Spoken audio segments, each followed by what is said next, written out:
हमारे साथ जुड़ गए हैं मयूरेश जोशी, मानस जायसवाल और आशुतोष सरना। यहाँ पर मयूरेश, जिस तरह का सेल ऑफ ग्लोबल मार्केट्स में देखा गया है और भारत भी बुरा फंसा है, 7,200 लोग कह रहे हैं कि वो लेवल भी चैलेंज होगा। आप अपने क्लाइंट्स को आज क्या सलाह दे रहे हैं इस भारी मारकाट के बीच?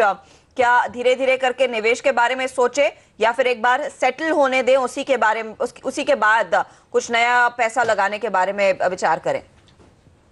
अपना Harshita ji, I think clearly I think market जिस वॉलेटिलिटी से गुजर रहा है, आई थिंक कोई लेवल सैंक्टिटी रह नहीं रहे हैं। तो मुझे लगता है आई थिंक थोड़ा मार्केट्स को सेटल होने देना चाहिए। लेकिन दो एग्रेसिव इन्वेस्टर्स हैं with a long term perspective, definitely I think 10 से 12% आपका कॉर्पस आप डाल सकते हैं, but not more than that. Aggressive रहने से कोई मार्केट में मतलब नहीं बनता और बहुत स्टॉक स्पेसिफिक अप्रोच रखना चाहिए, because you never nearly know how the volatility is going to end. Chinese data कैसे आएगा, ब्रेंड कितना और टूट सकता है, and again I think the domestic concerns which are largely being played out into the prices. Technically Manas, आपको क्या लग रहा है? ब्रोकर्स पोल में तो लोगों ने कहा है कि 7200, इनफैक्ट 30% लोग भी कह रहे हैं कि शायद 6,800 7,000 तक के लेवल्स देखने को मिलेंगे। लेकिन इस समय अगर कोई ट्रेड ले रहा है निफ्टी की आज की कमजोरी को देखकर, उसको कितना अग्रेसिव शॉर्ट होना चाहिए इस मार्केट में? देखिए, जब तक Nifty lower top lower bottom बना रहा है, तब तक पहली चीज तो आपको खरीदारी के बारे में सोचना ही है। दूसरा, अगर हम स्तर की बात करें तो जब तक 7450 के लेवल्स अब ब्रेक नहीं होंगे, उसके ऊपर निफ्टी नहीं जाएगा। मैं समझता हूँ कि ट्रेंड वीक ही बना रहेगा। इसलिए अगर आप ट्रेडर हैं और निफ्टी पे कोई कॉल लेना चाहते हैं तो डेफिनेटली वो सेल साइड पे ही रहनी चाहिए। और मैं समझता हूँ कि 7130 के लेवल्स आने वाले टाइम में देखने को मिलेंगे। 7130 इम्पॉर्टेंट इसलिए भी है कि अगर आप पूरा रैली देखते हैं 5100 के आसपास से 9100 के लेवल्स तक, तो उसका 50% रिट्रेसमेंट लेवल करीब 7120 और 7130 के आसपास आता है। तो मैं समझता हूँ कि उतना तो करेक्ट डेफिनेटली होना चाहिए निफ्टी। इसलिए अगर आप ट्रेडर हैं तो अभी भी आप शॉर्ट कॉल ले सकते हैं, बट अपने स्टिक स्टॉप लॉसेस 7285 के ऊपर जरूर लगाएं, क्योंकि मार्केट वोलेटाइल है और जब भी बाउंस बैक आएगा तो भी वो शार्प ही होगा। इसलिए अपने स्टॉप लॉसेस जरूर 7285 के आसपास लगाएं। चलिए, 7285 पर स्टॉप लॉस लगाना काफी इंपॉर्टेंट है अगर आप शॉर्ट की पोजीशन ले रहे हैं। और माइनस कह रहे हैं कि चार्ट्स पर 7130 तक के लेवल्स भी देखने को मिल सकते हैं। इस बीच आपके लिए ग्लोबल मार्केट्स की स्थिति लेकर आते। देखिए, नाइमेक्स क्रूड वैसे भी 27.5 के आसपास ट्रेड कर रहा था, 28 के नीचे ब्रेंट फिसल चुका है। डाउ फ्यूचर्स 355 पॉइंट की गिरावट पर ट्रेड कर रहा है और इसी का असर भारत पर भी पड़ता हुआ यूरोपीय बाजारों में भी अब मेरे ख्याल में बिकवाली जो है वो और भी गहराती हुई दिखाई दे रही है। वो आपकी स्क्रीन पर लेकर आएंगे। 3.5% का नुकसान साफ तौर से यहाँ पर देखने को मिला और उसी के सामने निफ्टी भी आगे और भी मार खाता हुआ दिखाई दे रहा है। तो ग्लोबल कमजोरी देखने को मिल रही है। इक्विटी मार्केट्स बुरी बिकवाली के गिरफ्त में दिखाई दे रहे हैं। सबसे ज्यादा मार आप देखिए बैंक निफ्टी पर आई है।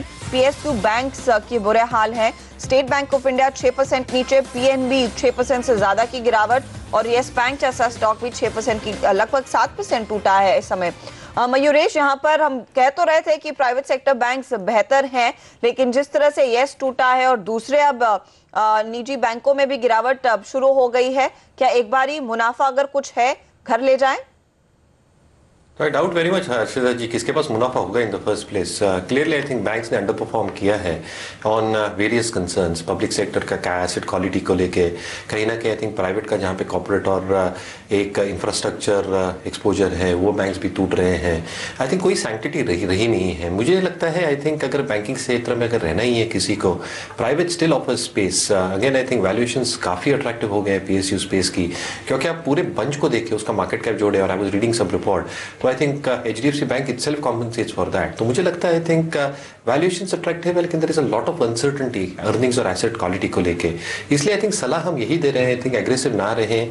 Again if you want to take a banking exposure within your portfolio, I think एक मिनिस्क्यूल एक्सपोजर ले और एक बंच ऑफ बैंक्स को एक साथ खेलें। I think if you are playing with one single bank, उतनी आपकी रिस्क पैरामीटर्स बढ़ते हैं। स्पेसिफिक ऑन एक्सिस बैंक आपकी क्या कॉल होगी? Clearly Pradeep ji, I think Axis का जैसे नंबर्स की एक्सपेक्टेशंस है, we are still expecting an 18-20% credit growth. हमें लगता है ना ग्रोथ 13% रह सकती है on an year basis. NIMs में आई थिंक एक 10 बिप्स की गिरावट आ सकती है, मोर और less to do with the base rate card. जो 35 बिप्स का बेस रेट अक्टूबर में लिया था इन्होंने, उसकी वजह से एक दबाव आ सकता है। But again I think the important aspect here will be restructured book कैसे फेज आउट होता है। 525 स्कीम में क्या किया इन्होंने, ARC के कुछ सेल्स हुए हैं, जैसे पिछले क्वार्टर में एक हुआ था which was a major dampener for the bank. But मुझे लगता है आई थिंक एसेट क्वालिटी के नंबर्स मोर और लेस स्टेबल आने चाहिए and as the bank has been guiding I think we are always taken credit cost around 90 bips which is a little bit higher than what the street is probably envisaging. तो मुझे लगता है I think stable set of numbers is probably expected for this quarter और valuations Pradeep ji काफी attractive हुए हैं। But again I think I will not like to bet on one single bank, जिसमें पहले भी कह रहा था। I think if you buy a clutch of these larger private sector banks you are derisking your portfolio in that sense. तो clearly हमने देखा यहाँ पर प्रेशर तो बना है और एक्सिस बैंक के नतीजों का इंतजार भी रहा है। आज 4% नीचे वो स्टॉक ट्रेड करता हुआ, लेकिन आप देखिए इस तरह के मार्केट में आप ही के डिमांड पर हमने कुछ शेयरों पर राय ली है। ट्रेडर्स डिमांड पर कुणाल सरावगी कह रहे हैं कि यूनिटेक में आप बिकवाली की पोजीशन लीजिए, स्टॉप लॉस आपको लगाना है इसमें 6 रुपए 30 पैसे पर, टारगेट रहेगा 4 रुपए 50 पैसे का। वहीं HFCL ये एक स्टॉक है जिसमें खरीदारी अब भी की जा सकती, भले ही ये स्टॉक 4% नीचे है। कुणाल कह रहे हैं कि टारगेट 21 रुपए 50 पैसे का, स्टॉप लॉस आप 18 पर लगाएंगे इस ट्रेड में। मानव चोपड़ा मोनार नेटवर्क कैपिटल के ट्री हाउस एजुकेशन पे सेल कॉल दे रहे हैं 105 के टारगेट, चेन्नई पेट्रो पे सेल कॉल दे रहे हैं 160 के टारगेट के साथ। तो यहाँ पर ये दो और स्टॉक्स जिन पर हमारे पास मैसेजेस आए हैं और यहाँ पर सेल कॉल फिलहाल मिलते हुए इस मार्केट में। फेयर एंड ग्रीन मीटर हमारा इस बीच 20 पॉइंट्स के आसपास, यानी 25 का जो पॉइंट था, 25 का जो मार्क है वो इंटरेस्टिंग है काफ़ी, क्योंकि 25 के नीचे जाने पर हम एक्सट्रीम फियर मानते हैं, यानी जहां पर डर काफ़ी ज़्यादा हावी हो, गिरने वाले स्टॉक्स बेतहाशा भारी वॉल्यूम के साथ गिर रहे हो, लिक्विडेशन चल रहा हो मार्केट में, और जहां मंदी की पोजीशन ज़्यादा बनाई जा रही हो फ्यूचर्स और ऑप्शंस दोनों मार्केट में। ये सारा कुछ समेट कर हमारा फेयर एंड ग्रीन मीटर आपको बाजार की एक तस्वीर दिखाता है और वही फिलहाल आपके सामने यहाँ पर आता हुआ दिखाई दे रहा है। तो आप देख सकते हैं इस समय बहुत ही एक्सट्रीम फेयर और डाउ फ्यूचर्स जिस तरह से गिर रहा है, तो हम उसको भी जो आज आने वाली संभावित गिरावट है कहीं उसको भी फैक्टर इन करने की कोशिश करते हुए नजर आ रहे हैं हर्षदा साफ तौर पे। और यही वजह है कि आप फिलहाल मार्केट में हमारे फेयर एंड ग्रीन मीटर में खास तौर पे जो मूव देख रही हैं या मार्केट ब्रेथ में जो हमको दिखाई दे रहा है कि 13 में से 12 शेयर्स नीचे। जी हाँ प्रदीप, बाकी में मूड बहुत खराब है और आप देखिए स्क्रीन में आपको बहुत ही चुनिंदा स्टॉक्स दिखेंगे जो कोशिश कर रहे हैं पॉजिटिव टेरिटरी में रहने की, और वो भी गिनती इनकी कम होती हुई दिखाई दे रही है। लगभग 600 पॉइंट से ज्यादा का नुकसान सेंसेक्स ने दिखाया। और अब देखिए जो कमजोर कड़ी है, PSU बैंक्स, बैंकिंग काउंटर्स की हमने बात की, लेकिन मेटल्स एक एक्सक्यूज चाहिए यहाँ पर लोगों को बिकवाली करने की, और एक बार फिर वही होता हुआ दिखाई दे रहा है। वेदांता टॉप लूजर है आज का, 8% अब फिसल चुका है, 63.55 पर ये ट्रेड कर रहा है। मानस, इस पर बताइए, आपने कहा निफ्टी में बिकवाली की जा सकती है, क्या वेदांता में भी एक शॉर्ट कॉल लेकर चलेंगे?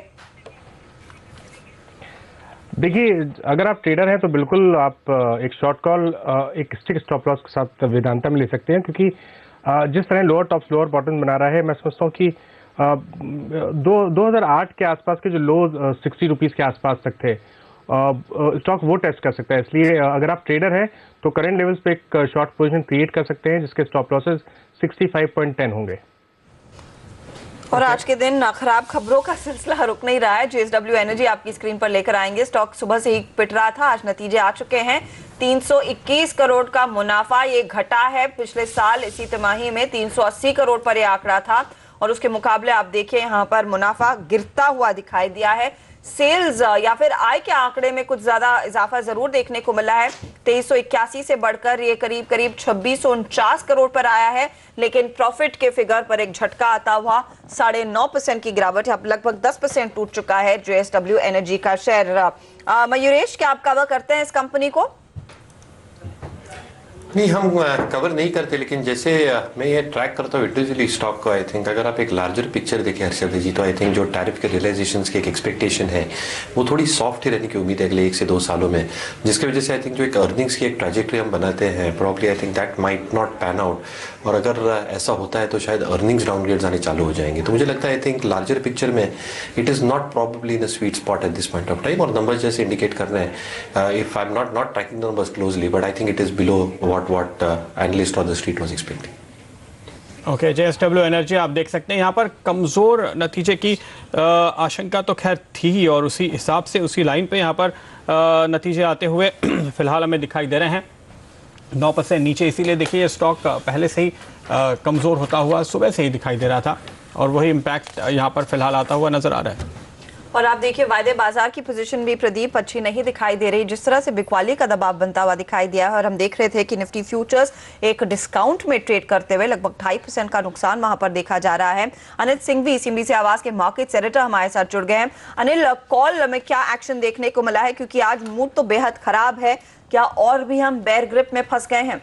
जबरदस्त एक्शन देखने को मिल रहा है हर्षदा, और एग्रेसिव कॉल राइटिंग होती हुई दिख रही है। मुझे याद नहीं आता कि इस सीरीज की शुरुआत से किसी भी एक भी दिन इतनी जबरदस्त कॉल राइटिंग मैंने किसी भी स्ट्राइक प्राइस पर देखी हो, क्योंकि 7300 जिसको एक बेहद अहम सपोर्ट माना जा रहा था, हाईएस्ट ओपन इंटरेस्ट पुट में जहां बना हुआ था, उस लेवल पर 7300 के लेवल पर कॉल में आज 25 लाख शेयर नए जुड़े हैं। इसका मतलब साफ है कि ट्रेडर्स मानकर चल रहे हैं कि अब तो 7300 के पार जाना भी बेहद मुश्किल है, और वहां पर कॉल्स बेचे जा रहे हैं। न सिर्फ 7300 बल्कि 7400 में भी लगभग 20-21 लाख शेयर कॉल्स में नए जुड़ते हुए दिखे हैं। 7500 के लेवल पर 10 लाख शेयर नए जुड़े हैं। तो कुल मिलाकर अगर आप देखें तो लगभग 55 लाख शेयर इन 200 पॉइंट की स्ट्राइक प्राइस के बीच में ही 7300 से 7500 के बीच में जुड़े हैं। तो साफ तौर पर मंदी करने के लिए कॉल्स बेचे जा रहे हैं और जबरदस्त शॉर्ट पोजीशन बनाई जा रही है। साथ ही यहाँ पर क्या आपको पुट में खरीदारी भी देखने को मिल रही है? फिर लार्जली क्या ट्रेंड बन रहा है कि कितना वो डीप करेक्शन दिखाई देगा? दो एक्शन साफ तौर पर दिख रहे हैं। पहला तो ये कि कल के सेशन में पुट में 6900 के लेवल पर 10 लाख शेयर नए जुड़े थे, यानी कि कल ही से लोअर लेवल्स के पुट की खरीदारी की शुरुआत हो चुकी थी, क्योंकि अब तक ये हो रहा था कि 7200 के नीचे के पुट खरीदे नहीं जा रहे थे, लेकिन कल ऐसा होता हुआ दिखा। लेकिन आज दिन के दौरान अब जबरदस्त खरीदारी पुट में भी होती हुई दिख रही। तो दोनों ही तरह से मंदी की पोजीशन बन रही है। एक और जहां आप पुट खरीदते हैं यानी कि मंदी की पोजीशन बनाते हैं, और दूसरी तरफ आप कॉल्स में बिकवाली करते हैं, क्योंकि आप देखिए 7200 के पुट पर लगभग 7-8 लाख शेयर नए जुड़ चुके हैं।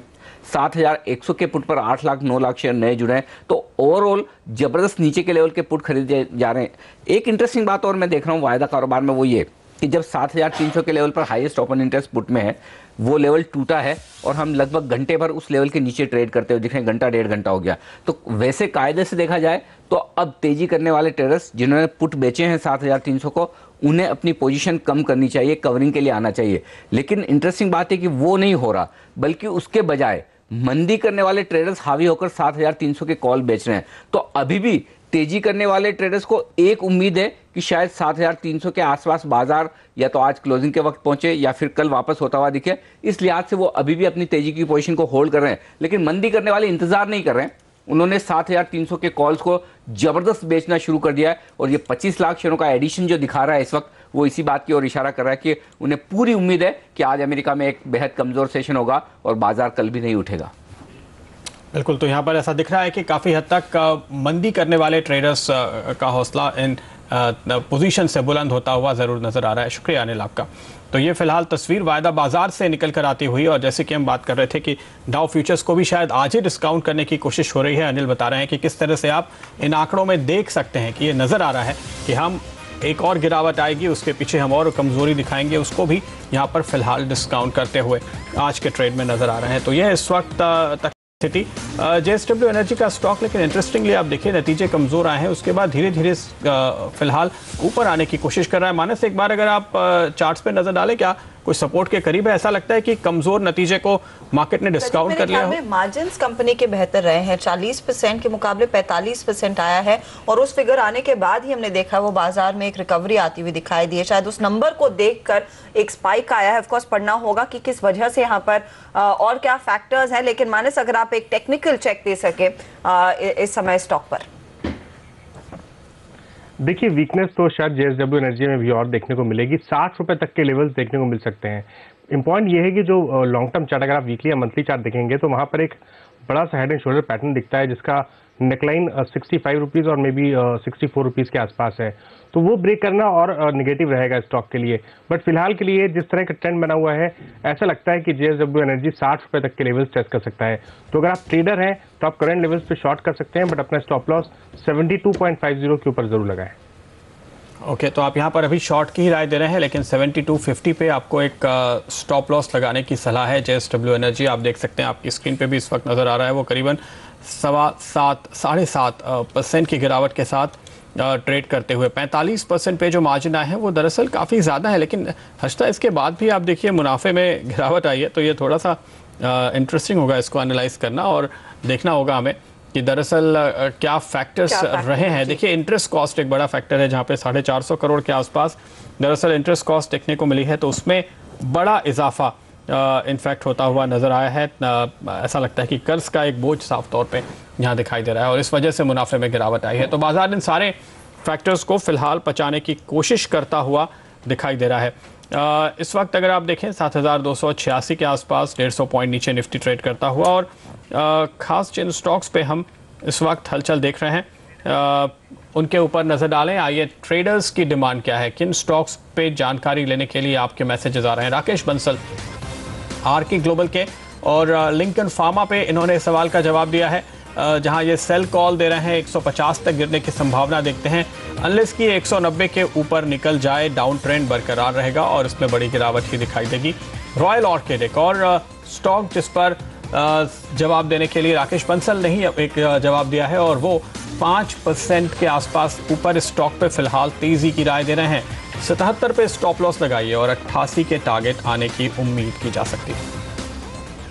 लेकिन प्रदीप, आप देखिए इस आधे घंटे में क्या हुआ है मार्केट में, लगभग 600 पॉइंट की गिरावट हमने देखी, और उस 600 पॉइंट टूटने के बाद कुछ स्टॉक्स है जहां पर नेशनल लेवल से खरीदारी होती हुई दिखाई दी है। इसीलिए आपके लिए सेंसेक्स एक बार फिर हाजिर करेंगे और साथ ही में निफ्टी, क्योंकि निफ्टी अब कोशिश कर रहा है 7300 तक पहुंचने की। 7297 आपकी स्क्रीन पर दिखेगा निफ्टी का लेवल, और आप सेंसेक्स देखिए जो लगभग 600 पॉइंट नीचे था, अब सिर्फ 450 अंकों की गिरावट देखने को मिली है। तो उस डिप पर हमने देखा है कुछ रिकवरी जरूर आई है। BHEL एक स्टॉक है जिसमें पिछले आधे घंटे में 2.5% की बढ़त देखने को मिली है, ये लो से रिकवर होता हुआ।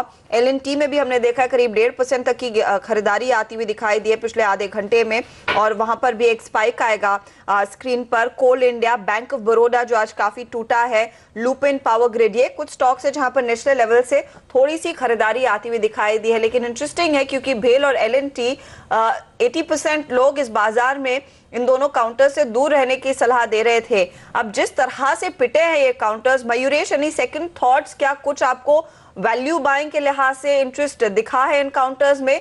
क्योंकि पिछले आधे घंटे में शायद ये ट्रेडर्स की पोजीशन हो जो कवर हुई हो, एक्शन जरूर आया इन दोनों ही स्टॉक्स में। तो अगेन आई थिंक हर्षिता जी, अगर ये दोनों काउंटर में चूज करना ही हो तो I think L&T is better placed. ये नहीं कह रहा हूँ कि आई थिंक अंडर परफॉर्मेंस जारी नहीं रहेगा, बिल्कुल रह सकता है। ऑर्डर गाइडेंस इन्होंने कट किया है, रेवेन्यू गाइडेंस कट किया है, बट ऑर्डर बुक अभी भी तगड़ी है 2,44,000 करोड़ पे। मुझे लगता है I think hydrocarbons might probably under perform this time around along with heavy engineering, और इनका जो मेटलर्जिकल सेगमेंट है क्लियरली आई थिंक जो ऑन नॉन कोर एसेट्स बेचने की इच्छा रखते हैं, L&T इन्फोटी की लिस्टिंग हो या उनका रियल्टी आर्म हो, I think that can be some amount of supporting factors. But clearly I think जो नए ऑर्डर्स आएंगे विद क्रूड प्राइसेस पे दे आर, एक्सपेक्टेशंस यही बन रही है कि शायद मार्जिन्स पे नए ऑर्डर से भी दबाव आ सकता है। क्लियरली आई थिंक वैल्यूएशन के हिसाब से L&T अट्रैक्टिवली प्लेस्ड है। So again I think the recommendation is the same, slowly invest करें, स्मॉल क्वांटिटीज में इन्वेस्ट करें, और दोनों में से चूज करना ही हो तो L&T in my opinion is better place to ride the capex cycle recovery जो अगले 2 क्वार्टर में आने की उम्मीद है।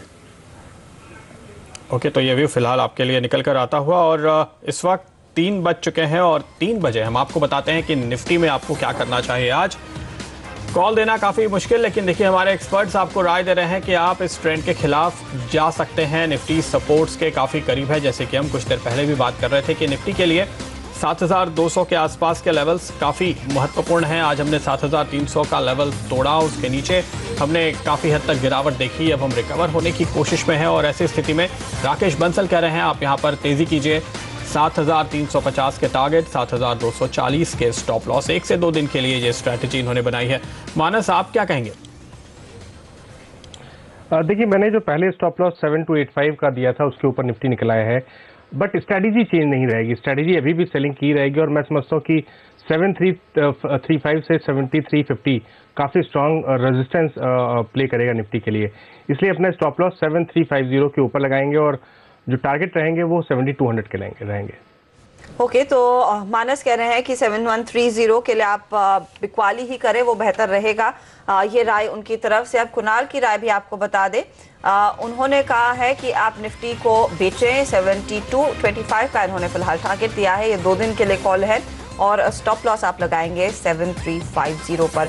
यह है फिलहाल निफ्टी पर राय आती हुई। तो क्लियरली अब भी हमारे जानकार कह रहे हैं कि आप बिकवाली के ही तरफ बैठे रहें तो बेटर स्ट्रैटेजी रहेगी। भले ही इनिशियल लेवल से अब निफ्टी 7300 पर पहुंचा जरूर है। आइडिया एक स्टॉक देखिए, और कल नतीजे आने वाले और हम आपको बताएंगे भी कि क्या उम्मीद की जाए, लेकिन आइडिया में हमने देखा है निचले लेवल से बहुत ही शानदार रिकवरी आती हुई। अब वो स्टॉक का 0.5% से ज्यादा ऊपर आ गया है और यहां पर हम देख रहे हैं कुछ एक्शन बढ़ता हुआ दिखाई दिया है। बायोकॉन, सिंजीन, ये भी नतीजे आने वाले हैं कल, लेकिन टेक्निकली मुझे पहले बताइए 117 पर मानस क्या सलाह होगी आपकी आइडिया पे?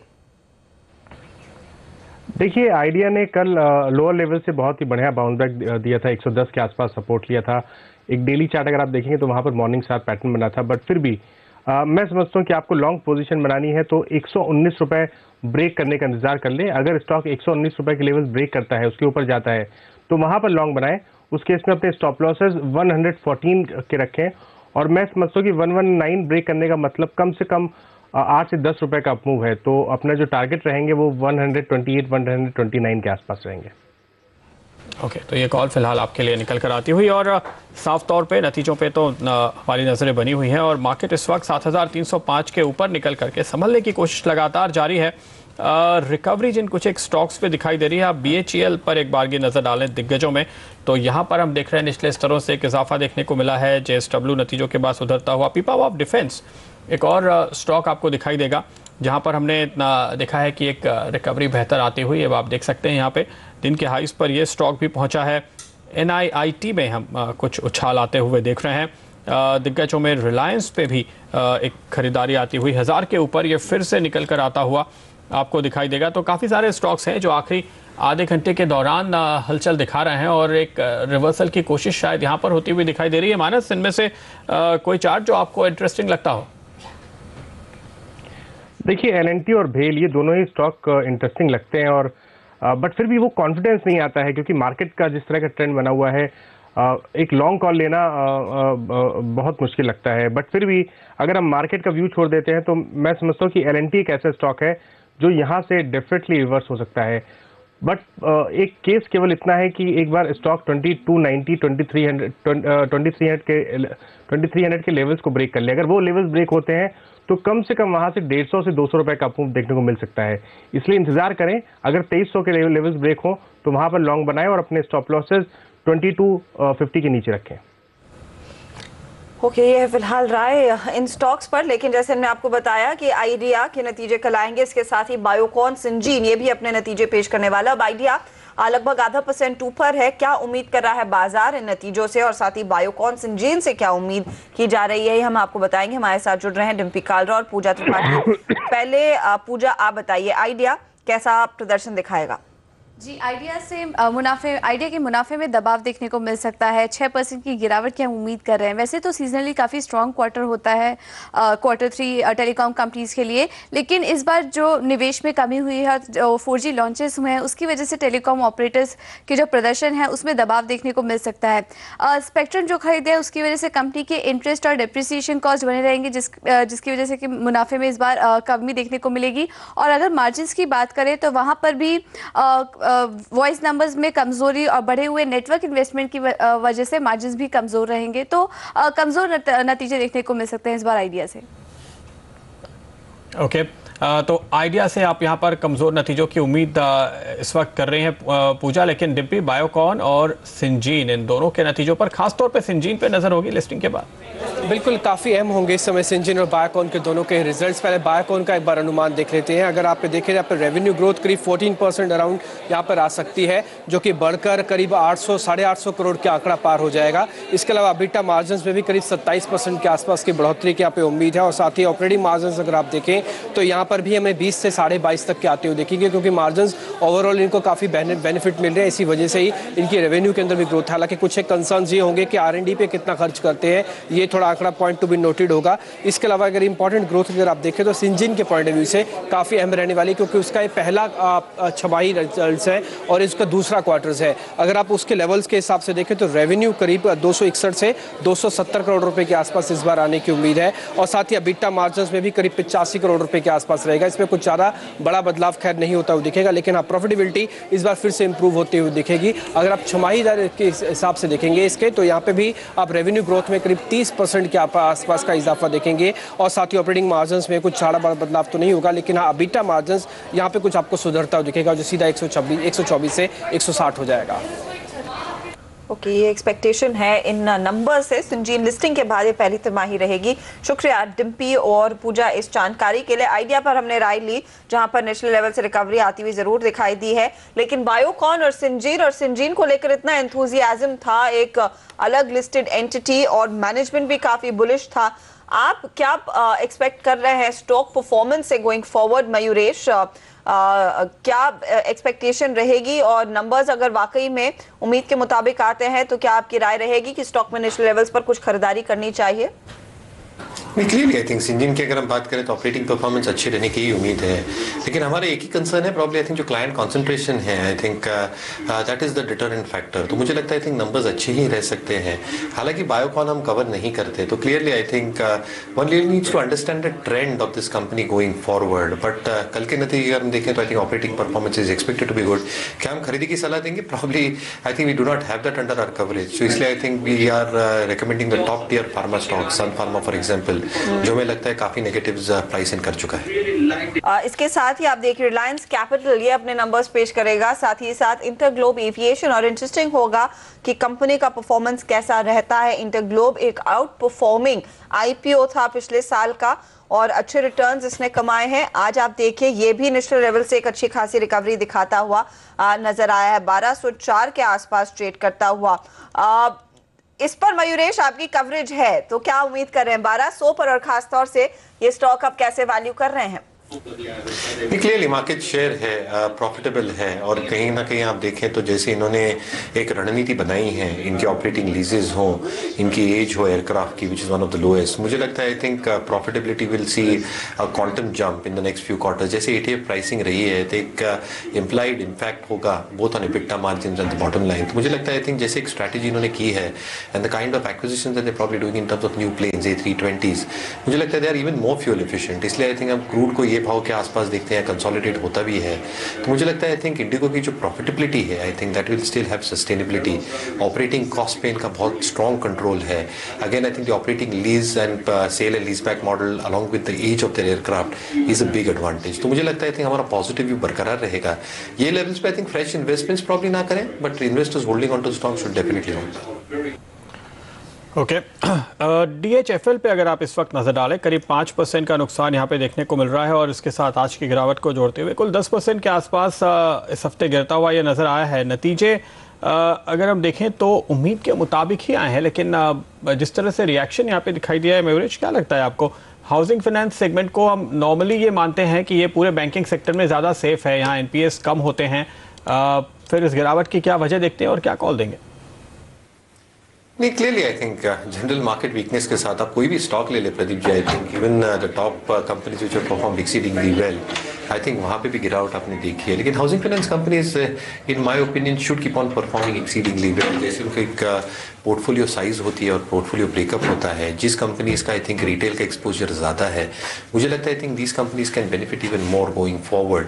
नेट एसेट रेशियो जो हम बात करते हैं, I think they have seen sustained control, यानी जब खराब टाइम भी थे तो इतना स्पाइकअप दिखा नहीं था। And once you are seeing interest cost coming down and interest cost expected to come down over the next few quarters, I think retail advances growth can be good. इनके कॉस्ट टू इनकम रेशियोज काफ़ी अच्छे हैं, और अगर हम तीसरी बात करें on asset quality control, I think even that is much better. तो मुझे लगता है आई थिंक स्टॉक स्पेसिफिक रहना पड़ेगा ये स्पेस में, but clearly in the housing finance companies which are having a retail focus, I think that can do exceedingly well over the next 2 to 3 years।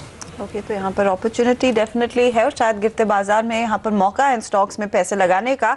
एक stock जिसमें आज की भारी बिकवाली के बावजूद काफी अच्छी तेजी आई है वो है गॉडफ्रे फिलिप्स, और ये लगभग 10:30 बजे स्टॉक हमने स्पॉट किया था, इसमें तेजी का मूव आया, और आप देखिए जैसे दिन चढ़ा है और बाजार में गिरावट आई है, गॉडफ्रे फिलिप्स में और भी गेन्स आते हुए दिखाई दिए हैं। इसका चार्ट आपकी स्क्रीन पर लेकर आएंगे। एक अच्छा पीक देखने को मिला और वो स्टेबल परफॉर्मर रहा है। गोल्डन टबैको में भी लगभग 10:30-11 बजे के आसपास 3% की तेजी बनती हुई दिखाई दी थी, वो भी स्टॉक आपके लेकर आएंगे। गोल्डन टबैको का क्या उसमें अब भी तेजी बनी है? अब चार्ट्स पर मुझे बताइए मानस, इसमें अगर जो भी गेन्स है क्या आगे वो कंटिन्यू करेंगे? क्योंकि खबर तो मुझे दिखी नहीं है जिस वजह से स्टॉक में तेजी आई हो। गोल्डन टबैको लगभग 2% ऊपर अब। देखिए, गोदरेज फ्लिप की आपने बात की है, उसमें करीब करीब 400 रुपए का करेक्शन हम पिछले 2-3 हफ्ते में देख चुके थे। 100 दिनों का मूविंग एवरेज टेस्ट हुआ था आज और वहां पर बाइंग इंटरेस्ट देखने को मिला है। हो सकता है ये रिकवरी थोड़ी और बढ़े, हो सकता है 1230 से लेकर 1250 तक के लेवल्स देखने को मिले। बट जब हम मंथली चार्ट देखते हैं तो वहाँ डिसअपॉइंटमेंट दिखता है। ऐसा लगता है कि शायद हाई लेवल पे 1250 के आसपास स्टॉक फिर से सेलिंग प्रेशर दिखा सकता है। इसलिए मेरी राय में अगर आपके पास है और या तो आपने आज स्टॉक बाई किया हुआ है तो डेफिनेटली कल 1230 और 1250 के आसपास स्टॉक में प्रॉफिट जरूर बुक करें। ओके, ये कॉल है फिलहाल आपके लिए। और इसके अलावा अगर आप इस वक्त बाजार में कुछ और स्टॉक्स पे नजर डालें और देखें कि जैसे जैसे निफ्टी ऊपर आ रहा है, निफ्टी के साथ कौन से स्टॉक्स हैं जो खास तौर पे सुधरते हुए। पीपावाव डिफेंस हमने कुछ देर पहले आपको अलर्ट किया था, देखिए अब 4.5% माफ़ कीजिए, यहाँ पर तेज़ी आती हुई आपको दिखाई देगी पीपावाव डिफेंस में, और काफ़ी तेज़ी से हालांकि करेक्ट भी हुआ और अब ये रिकवरी की कोशिश में इस वक्त ये स्टॉक आपको दिखाई दे रहा है। मयूरेश, यहाँ पर अब मैनेजमेंट बदल चुका है, नाम भी बदलने वाला है, क्या कॉल है आपकी? नहीं, clearly Pradeep ji, I think अगर डिफेंस स्पेस में देखना ही हो तो मुझे लगता है I think Bharat electronics declines पर एक स्टैगर्ड मैनर में लॉन्ग टर्म इन्वेस्टर्स देख सकते हैं। कैश रिच बैलेंस शीट है, ऑर्डर फ्लोज सुधरने की उम्मीद है और जैसे हम एक्सपेक्टेशंस रख रहे हैं ओवर द नेक्स्ट 2 ईयर्स इनके रिटर्न रेशियोज भी अच्छी तरह से सुधर सकते हैं। तो मुझे लगता है I think with an increasing order book which can actually double over the next 3 years, EBITDA margin expansion, cash rich position, I think ये सारे फैक्टर्स आई थिंक भारत इलेक्ट्रॉनिक्स के फेवर में वर्कआउट करते हैं। तो मुझे लगता है हर एक डिक्लाइन पे एक स्टैगर्ड मैनर पे अगर लॉन्ग टर्म इन्वेस्टर्स इस स्टॉक को लेते हैं तो I think this stock can give good returns over the next 15 to 18 months। Okay, तो यहाँ पर एक अच्छी अपॉर्चुनिटी, कुछ और स्टॉक्स आप देखिए जो अच्छी रिकवरी दिखा रहे हैं। JSW स्टील आपकी स्क्रीन पर लेकर आएंगे और उसके बाद हम आपको बताएंगे कि इस समय कहां पर पैसा लगाकर आप कल कमा सकते हैं। BTST JSW स्टील 2.5% ऊपर, 976 इसका दिन का लो था और वहां से एक शार्प रिकवरी देखने को मिली है। मानस, क्या सलाह होगी आप? देखिए, 2 दिन पहले ही स्टॉक ने अपना 200 दिनों का मूविंग एवरेज टेस्ट किया था और पिछले 2 दिनों में हमने लोअर लेवल्स पे अच्छा बाइंग इंटरेस्ट देखा है। इम्पॉर्टेंट ये है कि आज स्टॉक ने 1015 का एक इम्पॉर्टेंट रेजिस्टेंस ब्रेक किया है और वहां पर वॉल्यूम्स देखने को मिले हैं। इसलिए मैं समझता हूँ कि पोटेंशियल अभी भी JSW स्टील में है। पॉसिबल है कि हम कल या तो परसों 1075 1085 तक के लेवल्स देखें। तो बिल्कुल अगर यहाँ पर एक लॉन्ग कॉल लें तो उसके स्टॉप लॉसेस 1005 के नीचे जरूर लगाएं। ओके, और अब वक्त हो चुका है BTST कॉल लेने का 3:15 बजे। हर रोज हम आपको बताते हैं कि जाते जाते आप क्या पोजीशन लेकर जाएं। नीरव वखारिया ग्लोब कैपिटल के सेल कॉल दे रहे हैं सेंचुरी टेक्सटाइल्स पे, स्टॉप लॉस 503, टारगेट 487 पे। रिलायंस कैपिटल पे भी इनका सेल कॉल है 367 पे स्टॉप और 342 के टारगेट। वहीं रजत बोस की सलाह आपकी स्क्रीन पर लेकर आएंगे। इन्फोसिस में तेजी की सलाह दे रहे हैं, ये का टारगेट है 1135 रुपए का, स्टॉप लॉस 1110 पर लगाइए इस तेजी में। साथ ही रिलायंस इंडस्ट्रीज में भी खरीदारी की राय, रजत की 1035 के लिए तेजी करे, स्टॉप लॉस 990 पर रहेगा। ये फिलहाल 2 तेजी के कॉल्स आते हुए रजत की ओर से। मानस, बताइए आपकी क्या सलाह होगी, BTST या STBT? दोनों STBT कॉल रहेंगे। पहला तो आर पावर में STBT कॉल रहेगा क्योंकि स्टॉक 100 दिनों के मूविंग एवरेज पे सपोर्ट ले रहा था और आज वो लेवल्स ब्रेक हुए हैं। स्टॉक 49 के एक अहम सपोर्ट के नीचे चला गया है, इसलिए मैं समझता हूँ यहाँ पर एक सेल कॉल लेना चाहिए। 49.60 के स्टॉप लॉसेज रहेंगे और 41 तक के टारगेट्स पॉसिबल हैं। और दूसरा स्टॉक मारुति रहेगा और यहाँ पर भी सेल कॉल ही रहेगा क्योंकि अगर आप देखिए तो 6-7 ट्रेडिंग सेशंस में स्टॉक लगातार 200 दिनों के मूविंग एवरेज पे सपोर्ट ले रहा था और आज ये 200 दिनों का मूविंग एवरेज तो ब्रेक हुआ है, बट 4100 के एक इम्पॉर्टेंट रेजिस्टेंस को भी स्टॉक ने ब्रेक किया है, सपोर्ट को ब्रेक किया है। तो पॉसिबल है कि हम यहाँ पर भी अभी और गिरावट देखें। 3900 तक के टारगेट्स पॉसिबल हैं और स्टॉप लॉस 4120 के रहेंगे। ओके, तो ये कॉल आपके लिए आती हुई। फिलहाल STBT की मानस की राय है मारुति सुजुकी पे बेचकर चलें आप, यहाँ पर 3900 तक के टारगेट आने की गुंजाइश इस वक्त मानस देख रहे हैं। और फिर से वापस लौटते हैं इस वक्त बाजार की तरफ। 24,070 पे सेंसेक्स, निफ्टी 7,310 के करीब। मार्केट ब्रेथ पे अगर आप नजर डालें तो पिछले आधे घंटे के अंदर मार्केट ब्रेथ काफ़ी सुधरती हुई आपको नजर आएगी। जैसे हम आपको बता रहे थे कि निफ्टी ऊपर आया है, काफ़ी सारे स्टॉक्स ऊपर आए हैं। अब जो इक्वेशन है वो हो चुका है 8 में से 7 शेयर्स नीचे हैं, जो एक वक्त 13 में से 12 शेयर्स का था। हमने आधे घंटे पहले जब नजर डाली थी हर्षिता, तो लगता है काफ़ी सारे स्टॉक्स हैं जो सुधर रहे हैं, लेकिन अब चूंकि फासला इतना बड़ा है कि आपको बहुत ज़्यादा फर्क यहाँ पे आता हुआ नजर नहीं आएगा, लेकिन काफ़ी स्टॉक्स हैं जो निचले स्तरों से बाउंस कर रहे हैं यहाँ पर। मयूरेश, इनफैक्ट अब देखिए ओवरऑल जो हम आज लगातार चर्चा कर रहे हैं, जहाँ से हमने इस शो की शुरुआत भी की थी, कि क्या आज जब निफ्टी उस लेवल पर आ चुका है जहां पर नरेंद्र मोदी के सरकार बनने से पहले था और रुपया वहां पर आ चुका है जहां वो रघुराम राजन के आने से पहले था, तो या तो बाजार ये मान रहा है कि नरेंद्र मोदी और रघुराम राजन ने कोई काम नहीं किया, उनसे कोई फर्क नहीं पड़ा, या तो फिर ये मौका है। क्या कहेंगे आप? ये काम तो बिल्कुल दोनों ने किया Pradeep ji. The only issue is कि जो ग्लोबल कंसर्न्स है उसके वजह से आई थिंक जो पिटाई हुई है, और yes to a certain extent I think जो एक रिकवरी की हम उम्मीद लगाए बैठे थे कि कॉर्पोरेट अर्निंग्स शायद ये फर्स्ट हाफ में सुधरी, ये फिस्कल के, that has gone to the first half of the coming fiscal. तो आई थिंक वहाँ थोड़ी डिसअपॉइंटमेंट मार्केट को जरूर हाथ लगी है। केपेक्स साइकिल जो हम सब उम्मीद कर रहे थे कि शायद जल्दी रिकवर हो, उसकी कुछ आई थिंक रिकवरी के शूट्स दिख नहीं रहे हैं, and we are still expecting in the next 2 quarters that to happen. But a lot of progress has been made by the government, और अगेन रघुराम राजन साहब ने जैसे फॉरेक्स रिजर्व्स के बफर्स बनाए हैं, I think these are all steps in the right direction. However, I think global volatility और global pressures के कारण आई थिंक अगर हम करेक्ट होते हैं तो I think the correction is probably expected to be healthy. अभी इंडिया का जहां तक सवाल है, probably in the emerging space, I think we are far better placed. अगर आप फॉरेन एक्सचेंज करेंसीज की बात करें, कॉर्पोरेट डेट टू जीडीपी की बात करें, तो we are far better position compare to the other economies जो कमोडिटी लेड है, या चाइना की economy which is trying to transition into domestic led economy. तो मुझे लगता है आई थिंक मार्केट्स में मौके हैं, लेकिन I think you should be very very selective. और again I think because of the volatility, I think सारा पैसा एक साथ ना लगाएं, एक ही एसेट क्लास में ना लगाएं। I think you should spread out your asset classes, and within equity as a risk based asset class, अगर आप 8 से 10% जैसे मैं पहले भी कह रहा हूँ, I think you should have that much proportion just coming in into this fall, and you have to wait for the markets to stabilise. So I think basically I think I am not seeing anything which is probably wrong in the Indian markets. काफी negative factors मेरे हिसाब से जेस्टेट हो चुके हैं। क्या valuation attractive है? बिल्कुल है, लेकिन आप क्या इन्वेस्ट करोगे पूरा पैसा एक साथ? Probably you should wait and watch, because global volatility will still continue for some time. जी हाँ, और हिम्मत होनी चाहिए इस तरह के गिरते बाजार में जहां पर ग्लोबल मार्केट्स भी अंडर परफॉर्म कर रहे हैं और संकेत मिल रहे हैं कि शायद ग्लोबल इकोनॉमीज खराब प्रदर्शन दिखाएंगे इस साल।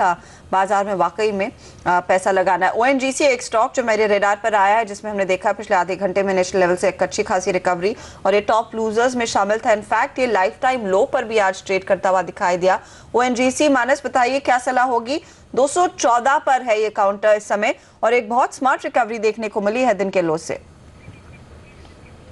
देखिए, स्टॉक के साथ पॉजिटिव केवल इतना है कि RSI पे पॉजिटिव डाइवर्जेंस देखने को मिल रहे हैं, अदरवाइज मैं नहीं समझता यहाँ पर कोई भी अपॉर्चुनिटी है। और मैं समझता हूँ कि कंफर्मेशन आता है 220 के ऊपर। अगर स्टॉक 220 के ऊपर निकल जाता है तब तो आप वहाँ पर एक ट्रेड ले सकते हैं या तो लॉन्ग पोजीशन बना सकते हैं, लेकिन उससे पहले मैं समझता हूँ कि जिस तरह का ट्रेंड स्टॉक में बना हुआ है, स्टॉक को अवॉइड करें तो बेहतर रहेगा।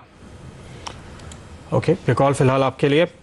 इसके अलावा अगर आप देखें आज आखिरी घंटे के दौरान और किन स्टॉक्स पे हम खासी हलचल देख रहे हैं। अगर हम काफ़ी सारे स्टॉक्स को सुधरते हुए देख रहे थे, लेकिन कुछ ऐसे भी स्टॉक्स हैं जिनकी पिटाई हो रही है जाते जाते भी। जिंदल 100 एक स्टॉक मिसाल के तौर पे देखिए दिन के लोस पे पहुंचता हुआ ये आपको नजर आएगा। DB रियल्टी एक ऐसा ही स्टॉक है जहां पर पिटाई हो रही है, और दिग्गजों में वेदांता पर नजर रखिए जहां आखिरी मिनटों में भी पिटाई हो रही है। औसत से करीब 40% ज़्यादा वॉल्यूम हमने आज यहाँ पर आते हुए देखे हैं, और दिन के लोज पे ही ये क्लोज होने की तैयारी में है।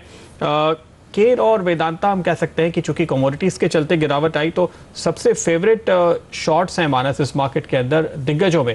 क्या कॉल है आपकी अब आज इन दोनों पे? देखिए, वेदांता के बारे में भी हम थोड़ी देर पहले ही डिस्कस किया। मैं समझता हूँ कि 60 रुपये तक के लेवल्स वेदांता में पॉसिबल हैं। तो अगर आपको STBT कॉल लेना है और या तो 2 से 3 दिनों का कॉल लेना है तो वो डेफिनेटली सेल साइड पे ही रहेगा। और फिलहाल के लिए STBT कॉल की तरह अगर हम देखें तो इसके स्टॉप लॉसेस 65.50 रहेंगे। लेकिन अगर पोजीशनल की बात करें तो मैं समझता हूँ ज़्यादा सेफ स्टॉप लॉस 66.10 का है। तो ये आपकी चॉइस है कि आपको कैसा ट्रेड लेना है, बट स्टॉक अभी भी वीक लगता है और कम से कम 60 रुपए तक के लेवल दिखा सकता है। केन दूसरा स्टॉक मानस जिस पे हम सवाल कर रहे थे, और इस बीच देखिए मेरे सामने एक इंटरेस्टिंग फिगर ये आ रहा है कि इसमें जो उछाल आया है अभी अभी उसके पीछे अच्छे खासे वॉल्यूम है, करीब 6 लाख शेयर्स ट्रेड हुए हैं पिछले 15-20 मिनटों के दौरान, और ये रिकवर हो रहा है। देखिए जिस तरह लोअर टॉप लोअर बॉटम बन रहे हैं, मैं समझता हूँ कि चाहे वो कल का बाउंस बैक हो चाहे आज का बाउंस बैक हो, केवल एक टेक्निकल बाउंस बैक है, टेक्निकल करेक्शन है। ट्रेंड वीक लगता है, स्टॉक अपने 50 दिनों के मूविंग एवरेज के नीचे ट्रेड कर रहा है। अगर बाउंस बैक आता भी है तो मैं समझता हूँ कि 120-125 के लेवल्स को ब्रेक करना स्टॉक के लिए काफी मुश्किल होगा। इसलिए अगर 120-125 के स्तर देखने को मिले केन इंडिया में, तो वहां पर अपने लॉन्ग से एग्जिट करना चाहिए, बट अभी भी फ्रेश लॉन्ग करने की सलाह नहीं रहेगी। चले दूर रहे इस स्टॉक से, शायद एक मौका है ये स्पाइक एग्जिट करने के लिए। कुछ और देखिए स्टॉक्स जिसमें एक्शन देखने को मिला है। आप हाउसिंग फाइनेंस कंपनियों की बात कर रहे थे प्रदीप, और रेपको होम फाइनेंस एक स्टॉक जहां पर हमने देखा है 2.5% की तेजी इस तरह के मार्केट में आती हुई दिखाई दी है। लेकिन स्मार्ट मूवर्स में हेवल्स 1.5% ऊपर, टाइटन में हमने देखा है काफी दिनों बाद कुछ खरीदारी के सौदे आते हुए दिखाई दिए हैं। चेन्नई पेट्रो जैसे काउंटर्स भी और कावेरी सीड्स भी आज फिर से रेडार पर आया है तेजी के सौदों के लिहाज से। टाइटन पर आपकी राय क्या होगी, कंसिडरिंग ये स्टॉक काफी पिटा है और अपने 52 हफ्तों के हाई से अब भी 30% के डिस्काउंट पर ट्रेड कर रहा है, गिरावट इसमें काफी ज्यादा देखने को मिली थी। मयूरेश 342 क्या अट्रैक्टिव लेवल है स्टॉक को लेने के लिए, या फिर अब भी वो स्टोरी बदली नहीं है और आप कन्विंस नहीं है इसमें खरीदारी के लिए? क्लियरली आई थिंक काफ़ी कुछ जस्टिकेट करता है हर्षिता जी, लेकिन क्लियरली जो नए पैन डिस्क्लोजर्स आए हैं उसकी हिट किसको भी पता नहीं है। I think you are all estimating कि क्या हिट हो सकती है, and clearly I think unorganised market से भी आई थिंक प्रेशर्स बढ़ने की उम्मीद है because of this added disclosures. दूसरी बात, अगर हम इनकी प्रिसिशन और आईवेयर देखें तो कहीं ना कहीं I think you are not seeing earnings improve drastically. तो consolidated numbers I think it's more to do with their jewellery business, जहां हमें लगता है I think there might be pressure points coming through. तो clearly I think stock underperform कर सकता है, मेरा ओपिनियन एक टेक्निकल बाउंस बैक बिल्कुल आ सकता है, but whether that can be sustainable in the long term, I think numbers will do the talking. जो मुझे लगता है I think you should still wait and watch, और consistency in numbers is something that I look for. Okay, interesting बात है। देखिए कुछ और दिग्गज स्टॉक्स जिनमें अच्छे वॉल्यूम के साथ खरीदारी आ रही है आखिरी मिनटों में, आप केन के साथ ओएनजीसी में भी ऐसा ही एक उछाल आते हुए देख रहे हैं। इसके अलावा एक्सिस बैंक नतीजों के पहले आप यहाँ पे करीब 11 लाख शेयर्स की खरीदारी हुई है और संभलता हुआ निचले स्तरों से ये भी स्टॉक एक स्पाइक इसने दिया है अच्छे वॉल्यूम के साथ। एक्सिस बैंक के नतीजों पे भी जो हम कुछ देर पहले बात कर रहे थे हर्षिता, यहाँ पे पिछले क्वार्टर के बाद एक इंटरेस्टिंग बात ये थी कि स्ट्रेस्ड एसेट जो हम कहते हैं, जो दिक्कत में फंसे हुए एसेट्स हैं, बैंक का मैनेजमेंट एक आंकड़ा बता रहा है और एनालिस्ट कुछ दूसरा देख रहे हैं। मैनेजमेंट का ये कहना है कि ये रिस्ट्रक्चर्ड और नए एनपीए, बस इतना ही नया स्ट्रेस एसेट है, और एनालिस्ट कह रहे हैं जो आपने 525 में रिस्ट्रक्चर कर दिया, जैसे आज चक्रवर्ती साहब कह रहे थे, एनालिस्ट भी यही कह रहे हैं कि वो भी तो आपके खराब एसेट है। जो आपने ARCs को बेचा वो भी तो आपके खराब एसेट हैं। वो सब जोड़ करके 6-7 हज़ार करोड़ का आंकड़ा आ रहा था, जो कि पूरे साल का एस्टिमेट था। वो अगर एक क्वार्टर में दिखता है तो जाहिर है कि बाजार उससे घबराएगा। तो इस बार अब देखना होगा कि किस तरह के आंकड़े फाइनली आते हैं। खास तौर पे इन्हीं सब चीज़ों पे नज़र होगी कि ARCs को क्या लोन बेचे गए हैं, क्या रिस्ट्रक्चरिंग 525 के तहत हुई है, SDR के तहत हुई है। तो ये सारे डिटेल्स देखकर एनालिस्ट अपना मन बनाएंगे। हालांकि काफ़ी पिटाई हुई है और अब थोड़ी सी राहत जाते जाते मिल रही है, इसको कह सकते हैं। कुछ और काउंटर्स प्रदीप आप देखिए जहां पर हमने देखा नेशनल लेवल से कुछ खरीदारी की पोजीशंस आती हुई दिखाई दी है। एक्सिस बैंक ऑफ कोर्स एक पॉइंट केस इन पॉइंट है, लेकिन आप हेवल्स देखिए, ये भी इनफैक्ट एक पॉजिटिव टेरिटरी में आता हुआ। NCC में कुछ खरीदारी की पोजीशंस आई हैं, या फिर यहाँ पर नेशनल लेवल्स पर लोगों ने अपनी मंदी के सौदे कुछ काटे हैं। IRB इंफ्रा, स्ट्राइड्स, शाशून, हीरो मोटो कॉप, ये कुछ काउंटर्स हैं जहाँ पर थोड़ा सा तेजी का एक्शन अब बनता हुआ दिखाई दिया है। इनफैक्ट IRB और हेवल्स पर मैं मानस आपकी राय लेना चाहूंगी, क्योंकि वायदे बाजार में हमने देखा यहाँ पर थोड़ा सा एक्शन बढ़ा है। आप क्या ट्रेड इनिशिएट करेंगे? क्या जाते जाते यहाँ पर कुछ बिकवाली की पोजीशन और कवर करके जाए अगर है? देखिए IRB में मैं समझता हूँ कि अगर ट्रेडिंग की बात करें तो अभी भी स्टॉक वीक लगता है। हो सकता है एक बाउंस बैक देखने को मिले, 233-235 के लेवल स्टॉक टच करे, बट वहाँ पर ट्रेडिंग कॉल से एग्जिट करना है। मैं यहाँ निवेश की बात नहीं कर रहा हूँ, क्योंकि निवेश के लिए मैं समझता हूँ कि 210-200 एक बड़े अच्छे स्तर है IRB इंफ्रा में प्ले करने के लिए लॉन्ग टर्म के लिए। लेकिन जहाँ तक बात ट्रेडिंग की है, मैं समझता हूँ उछाल पे एक बार एग्जिट करना बेहतर आइडिया है। दूसरा हेवल्स की बहुत ही इंटरेस्टिंग चार्ट लगते हैं, क्योंकि अगर आप 5-6 दिनों में जब मार्केट लगातार वीक हो रहा था, अगर आप चार्ट देखेंगे हेवल्स का, तो 5-6 दिन से ऐसा हो रहा है कि स्टॉक अपना 200 दिनों का मूविंग एवरेज ब्रेक करता है, उसके नीचे जाता है और फिर भी वहां पर आपको बाइंग इंटरेस्ट देखने को मिलता है। और आज भी ऐसे ही हुआ, स्टॉक 200 दिनों के मूविंग एवरेज के नीचे तो गया, लेकिन वहां पर बाइंग इंटरेस्ट देखने को मिला। इंपॉर्टेंट ये है कि आज स्टॉक अपने 50 दिनों के मूविंग एवरेज को ब्रेक कर रहा है, उसके ऊपर निकलने की कोशिश कर रहा है। इसलिए मैं समझता हूँ कि यहाँ पर बिल्कुल एक ट्रेडिंग कॉल लेना चाहिए, जिसके स्टॉप लॉसेस 277 के आसपास रहेंगे। और मैं उम्मीद करता हूं कि 290 के ऊपर कम से कम 310-315 के लेवल्स हेवल्स बिल्कुल दिखा सकता है। बट मार्केट अगर अच्छा होगा तो मैं समझता हूँ वो टारगेट जल्दी ही देखने को मिलेंगे। चलिए, और आज बाजार का ट्रेड पूरा होने में मुश्किल से 1 मिनट बाकी है। जाते जाते किन स्टॉक्स में खरीदारी हो रही है? सास्केन कम्युनिकेशन देखिए 7% का जबरदस्त मूव आया है। यहाँ पे करीब 60-65 हज़ार शेयर्स की खरीदारी होती हुई दिखाई दी है और उसके साथ ये स्पाइक आपने आते हुए देखा। इसके अलावा जागरण प्रकाशन देखिए, ये भी बहुत लिक्विड काउंटर नहीं है।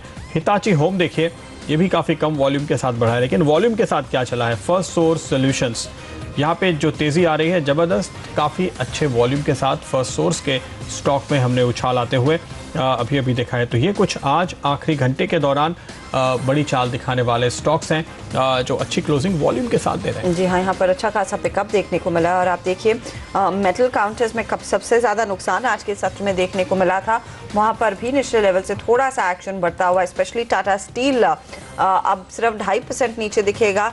वेदांता हिंडाल्को में हमने देखा था आज सबसे ज़्यादा धुलाई हुई है। Vedanta of course top losers में शामिल होगा।